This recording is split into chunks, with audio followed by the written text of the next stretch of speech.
This is Motley Fool Answers. I'm Alison Southwick, and I'm joined as always by Robert Brokamp, personal finance expert here at the Motley Fool. Hey, bro. Alison, hello. Hello. So, in this week's episode, we're going to look at the crucial math behind the Roth versus traditional IRA.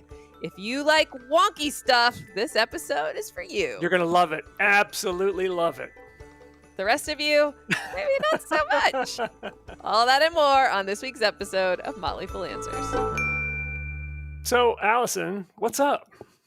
Well, bro, as you may have heard, we're in the middle of a global pandemic. And as a result, the government made a few decisions a while back to help Americans cope financially with the fallout, such as stimulus checks and the opportunity to take money out of your 401k.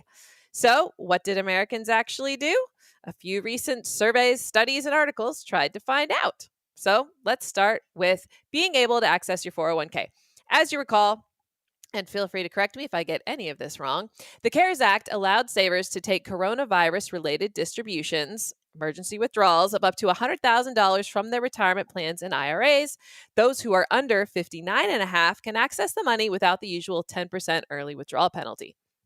Initially, it just applied to people who had the coronavirus or their spouses or dependents who had the disease, as well as those who were laid off, furloughed, or had hours reduced, those unable to work due to lack of childcare, entrepreneurs who had to shutter their business.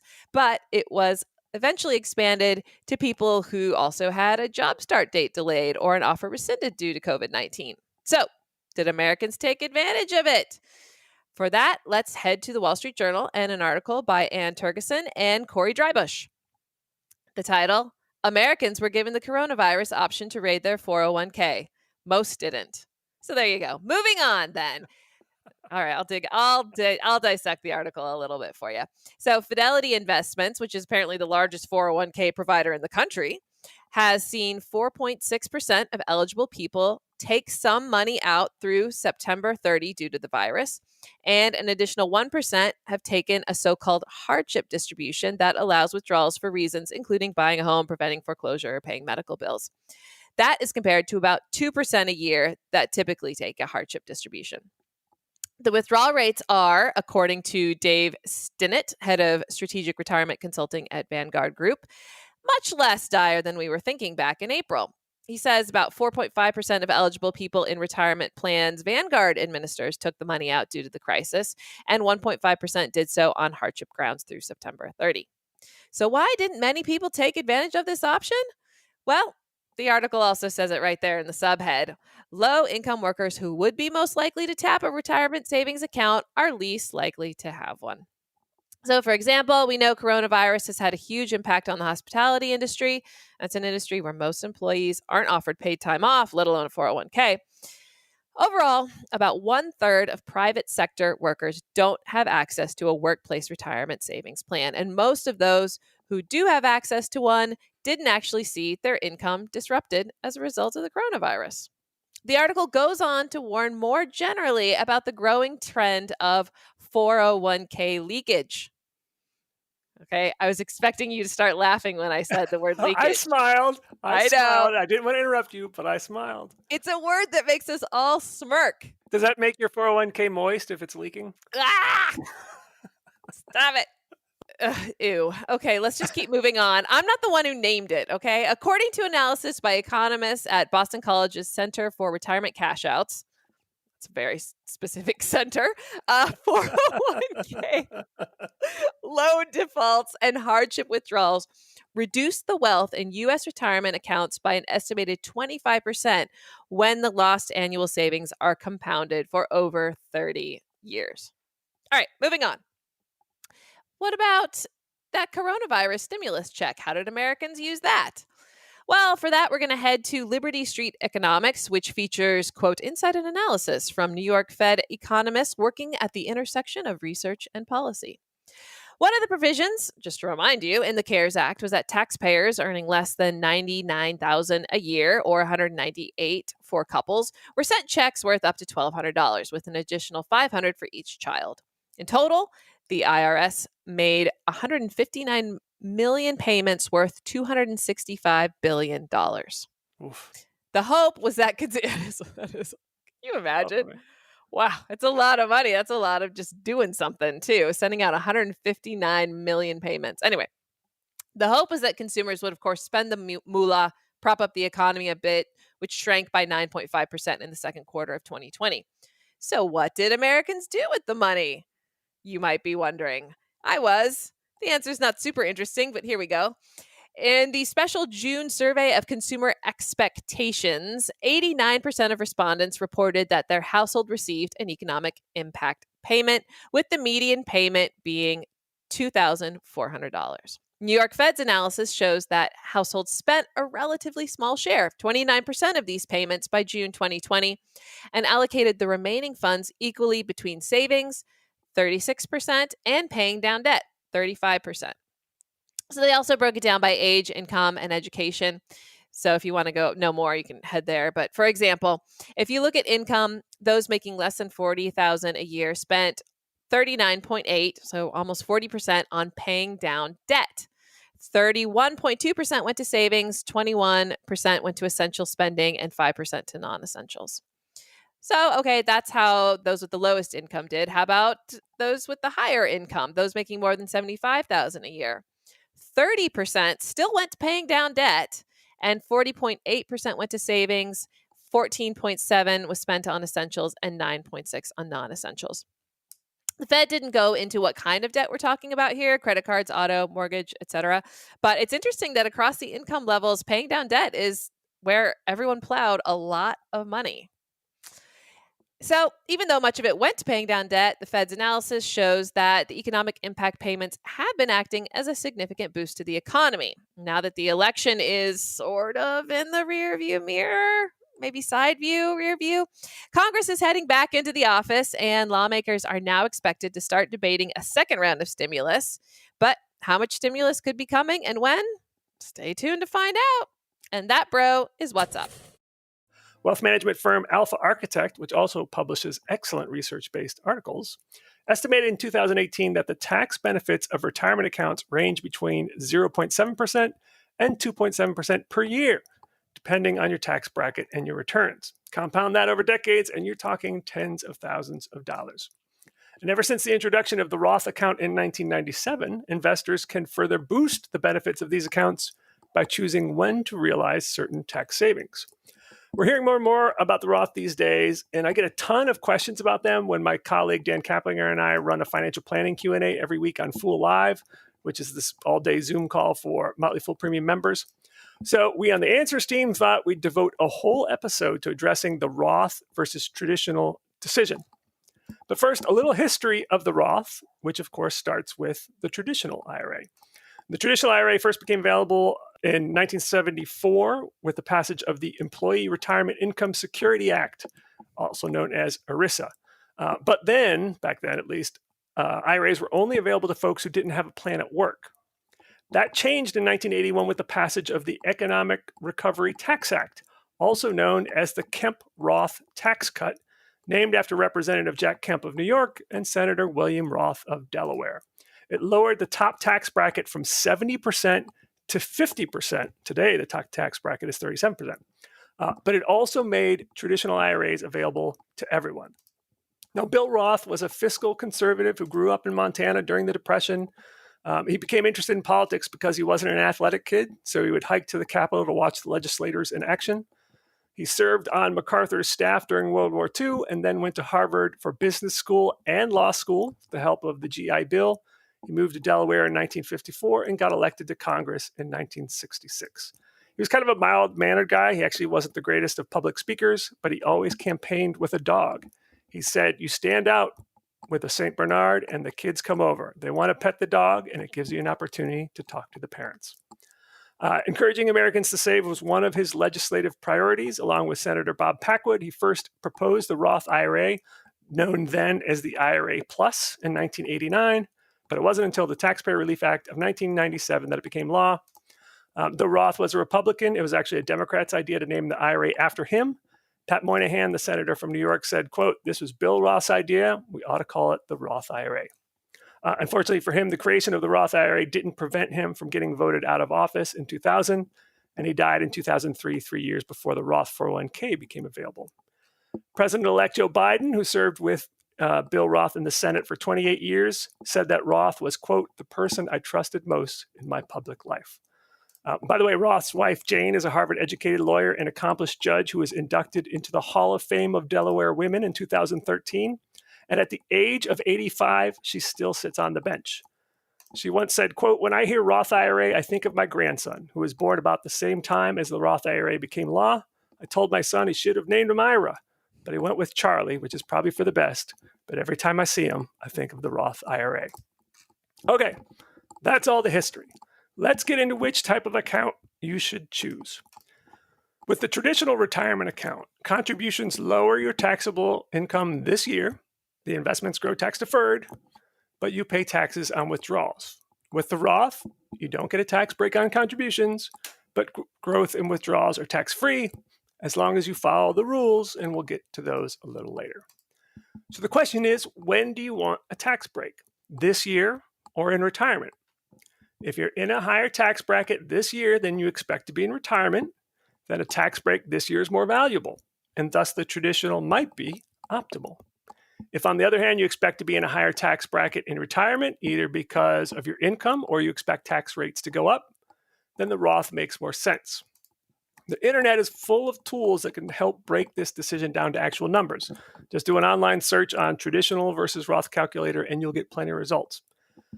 However, most of these tools make a very important and I think unrealistic assumption. They assume that the tax savings realized this year by contributing to a traditional account are invested for retirement.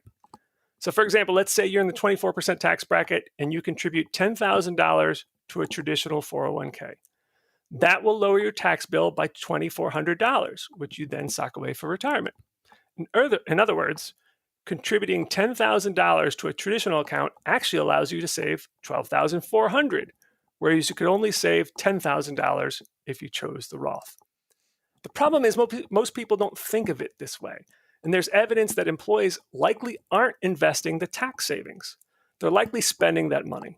And from the perspective of which choice results in more after-tax wealth in retirement, they would have been better off with the Roth. Let's illustrate this with 3 scenarios, again assuming the investor is in the 24% tax bracket. Scenario 1, investor contributes $10,000 annually to a traditional 401k, which cuts her taxes by $2,400, and she saves that for retirement. So in other words, she's saving $12,400 a year. Scenario 2, investor contributes $10,000 annually to a traditional 401k, but spends the $2,400 in tax savings. And scenario 3, investor contributes $10,000 annually to a Roth 401k. Now, here are the amounts this investor would have after 15 years, assuming an 8% annual investment return. Scenario 1, contributing to the traditional and investing the savings, you'd have almost $364,000. Scenario 2, contributing to the traditional but spending the tax savings, $293,000. Scenario 3, the Roth, also $293,000.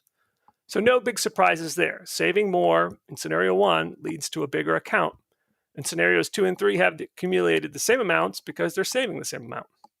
But those are before tax amounts. Who comes out ahead in retirement after the money is withdrawn and possibly taxed? Here's which scenario takes the gold, silver, or bronze based on 3 different tax brackets. So, number 1, a 12% tax bracket in retirement. So the person was in the 24% tax bracket while working, drops to the 12% when she retires.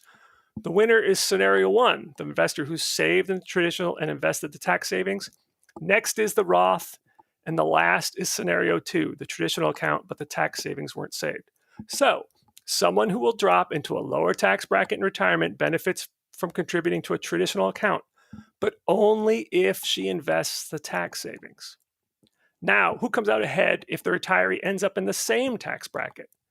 According to the calculator I use, it's actually the Roth. And this may be surprising. You might think that it's essentially a break-even proposition, and a couple of the calculators I used came to that conclusion, but most of the ones I fiddled with favored the Roth. Plus, the Roth has an additional benefit. Roth IRAs are not subject to required minimum distributions at age 72. Roth 401ks are subject to RMDs, but you can avoid them by rolling the money over to a Roth IRA with some caveats that I'll touch on later. And finally, what if a person will be in a higher tax bracket in retirement? The Roth wins hands down. The loser in each of these retirement tax bracket situations, the person who contributed to the traditional account but didn't invest the tax savings. Okay, let's get into conversions and some caveats. So another way to build up the amount you have in Roth assets is by converting money you currently have in traditional accounts to Roth assets.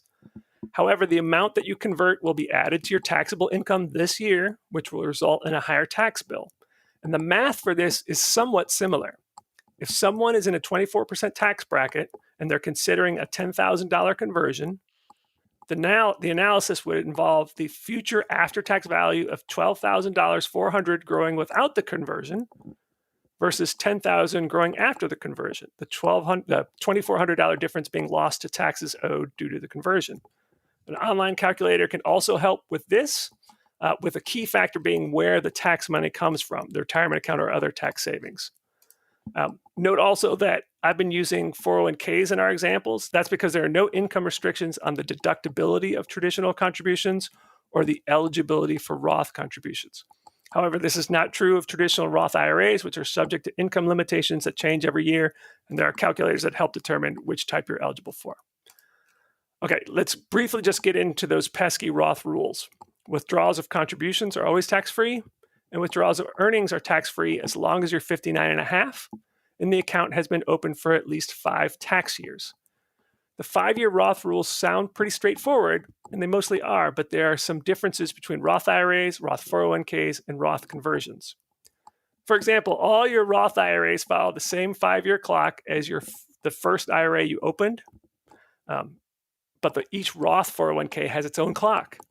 Plus, if you roll a Roth 401k into a Roth IRA, the entire account will follow the IRA's clock. So let's say you've been contributing to a Roth 401k for 10 years, and then you roll it over to a Roth IRA that you just opened, and you don't have any other Roth IRAs, you've just reset the clock. So this can get pretty complicated. So before you take any money out of any Roth account, make sure that you learn the rules or just talk to your accountant or a financial advisor if you have one. Okay, let's wrap things up here. The reason the Roth is getting so much attention these days is because tax rates are near historic lows, and with huge government deficits and underfunded entitlements, most people expect rates to go up in the future. So contributing to a Roth is a hedge against higher tax rates, which frankly to me makes a lot of sense. And this isn't an either-or situation. You can contribute to both traditional and Roth accounts as long as you're eligible for both, and the combined contributions don't exceed the annual limits. Even if you contribute a little bit to a Roth account, I'm pretty sure your future retired self will be pretty happy with the decision. As IRA expert Ed Slott often says, money in a Roth account is all yours, whereas with money in a traditional account, you're just the co-owner, with Uncle Sam having a claim on some of that money. And I think every retiree will be happy to have at least some money that is 100% theirs. A lot of our listeners can't do a Roth. So what's your advice there? First of all, I'm not trying to make you talk about the backdoor Roth, but I think a lot of our listeners are going to be like, well, you're telling me to put it into a Roth, but I can't. Right. So again, if you have an employer-sponsored account, you are eligible. A lot of people think there are income limits on that, and you're not. But if you don't have a 401k, or if your employer doesn't offer the Roth, and about 25% don't. First of all, if you have a 401k and the Roth isn't available, just email your HR folks, because there's no reason not for them to offer it. But if for some reason that's not offered, or you've maxed it out and you want more Roth assets, there is something called the backdoor Roth, which is contributing to a non-deductible traditional IRA and immediately making the conversion, which is super easy to do unless you own other traditional IRAs. Then it gets more complicated and it will lead to more taxes. Every financial services firm has been handling the backdoor Roth for years now. So if you have a broker and you're interested in the backdoor Roth, call them and they will walk you through the process. But again, if you don't have any other traditional IRAs, it is super, super simple and definitely a way to get around the income eligibility rules for the Roth IRA. Well, that's the show. It's edited wonkily by Rick Engdahl. Our email is answers@fool.com. We do have a mailbag episode right around the corner, as usual. So drop us a line. Ask us a question. Or just tell us something. I don't know. Whatever. We're bored. We got time on our hands. We miss connecting with people. For Robert Brokamp, I'm Alison Southwick. Stay foolish, everybody.